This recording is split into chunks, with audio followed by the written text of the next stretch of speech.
Now, it's time for another Dice Tower review with the Game Boy Geek.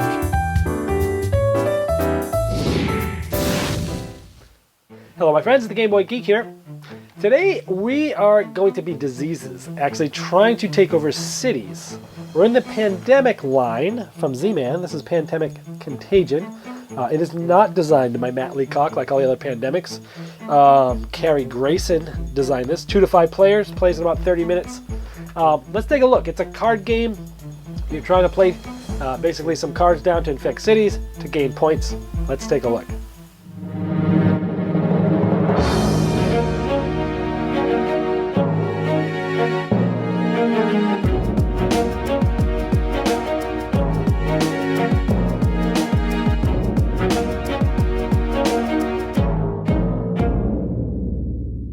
Okay, got Contagion set up here for 3 players. With 3 players, we start off with 8 cities up here. We've got an event deck.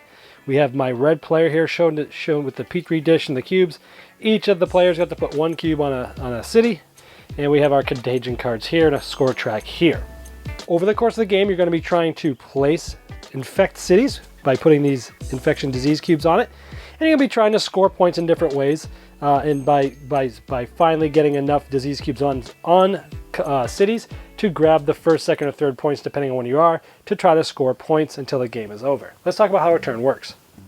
Well, here's my board, and on your turn you can play 2 actions. The actions can be the same or different, doesn't matter, but you're always getting 2 actions per turn. The first thing you could do is draw cards.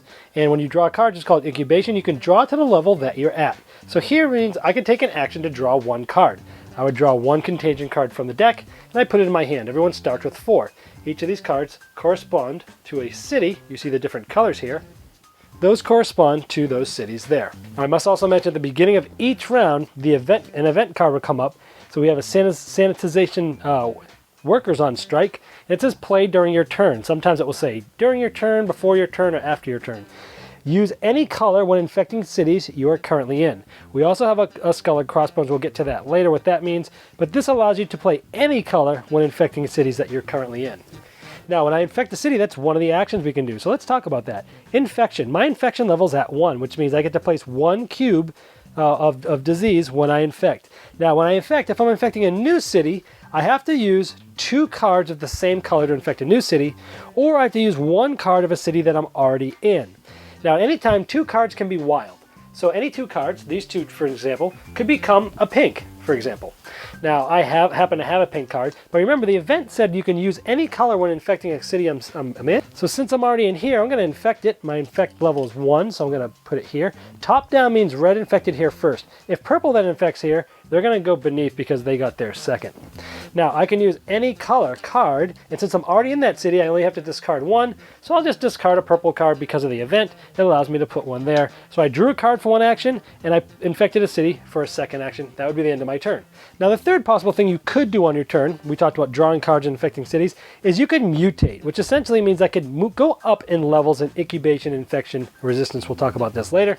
So drawing cards, right now I draw 1. See this little yellow 2? To get to this next level, I'm crossing this yellow 2, which means on my turn, my next turn, I could discard any 2 cards and get there. If I'm trying to go from here to here, I got to discard 3 cards and likewise 4 cards. Same thing for down here. If I want to be able to infect with 2 cubes every time I infect, I got to discard 2 cards. If I want to get 3, I'd have to discard 4. Resistance we'll get to in just a moment. That has to play against protecting certain things off of events and such. Now again, after everyone has a turn, it starts with an event card. Now we see the first one had skull and crossbones. Anytime an even number of skull and crossbones are being showed, we do a scoring. And if it happened right now, we call this death toll scoring. We look at every city that has any infection, and the player who's in the lead gets the lowest number. So purple would get 2 points on the score track, blue would get 1, and let's say it was like this. It was tied 2 to 2. Well, red got there first, so they would actually be in the lead, and they would get the 3 points for the death toll scoring. That's how death toll scoring works. Now, as things go on, there's going to be more and more cubes that come on here. Maybe red goes here. Later on, he's got 3, 6, 7. Boom. So that's the 7th cube. Let's say it gets there. No more cubes of disease can be put there. This is a 7. So what happens is red would immediately score this, and he's in the lead, so he would get 7 points. Blue's in second place, they would get 4 points. You then get to activate the ability on this city. Draw 2 cards, play immediately. Some of these other abilities are draw 1 card, play immediately. Ignore one who card. We'll talk about that in just a moment. Play when you want. So some of these use 1 less card when infecting a new city. So some of these say play when you want, you can hold them for later. And some of them say play immediately, drawing cards, play stuff. It allows you to break the rules of the game. Now these who cards, every third event card section, there's 3 event cards and then a who card. This is the World Health Organization. And they basically go against you guys because they're actually removing diseases. Remove 4 disease cubes from any cities you are currently infecting. Now we talked a little bit earlier about this resistance. I'm right here. So if I wanted to save one of those 4, because this said you have to remove 4 cubes. If I wanted to save one, I could bring this down and I saved 1 cube.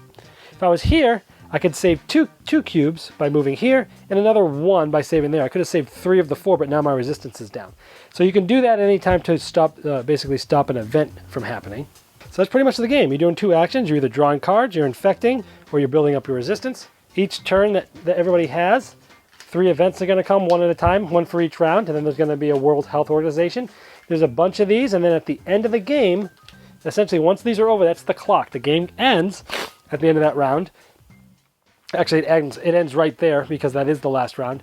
And then what happens is we do 1 more death toll scoring, which was the ones where we took whoever's in the league gets the lowest points. And then we add the numbers on our mutation. So this is at a 2, that's at a 2, that's at a 0, so I'd get 4 more points, and we'd see who won at the end of the game. Okay, there is Pandemic Contagion. Let me first talk about the things I did like about it.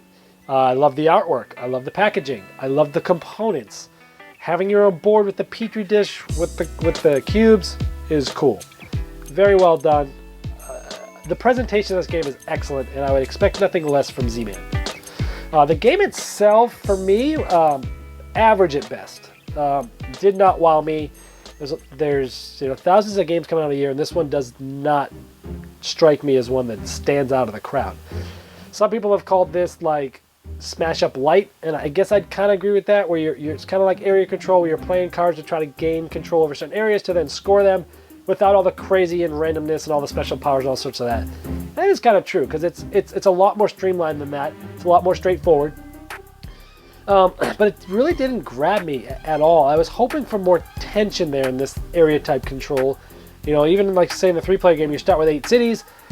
Some of the other event cards will bring out more cities, and it's like people were just kind of going for their own thing, and there wasn't a whole lot of fighting. I mean, there was sooner or later. We thought that as the game moved on, as cards got turned over, as they were scored, towards the end of the game, maybe it would come to a climax, everyone's fighting over the same cities, and they did fight a little more here and there, but it wasn't as tense as I had hoped this game would be. So it wasn't tense the way I hoped it was. I like how it's streamlined and easy to play, and the rules are easy, but it really just, there was nothing really about this that really grabbed me and said, play me again, play me again, play me again. And it's sad because it's a great production. Pandemic's a great product line, but this one just kind of doesn't fit with the gameplay level of sort of the other games in this line. Of course, it's the only non-cooperative game that's like that. But so for me, it was just felt kind of flat. It's barely average. That's Contagion. Thanks so much for watching the Dice Tower videos. Find more great videos and reviews, as well as our top-rated audio podcast at Dicetower.com. You can also find other great shows at DicetowerNetwork.com. I'm Eric Summerer, and you've been watching The Dice Tower. The Dice Tower is sponsored by Cool Stuff Inc., where you can find great games for great prices. Cool stuff in stock. Check them out at CoolStuffInc.com.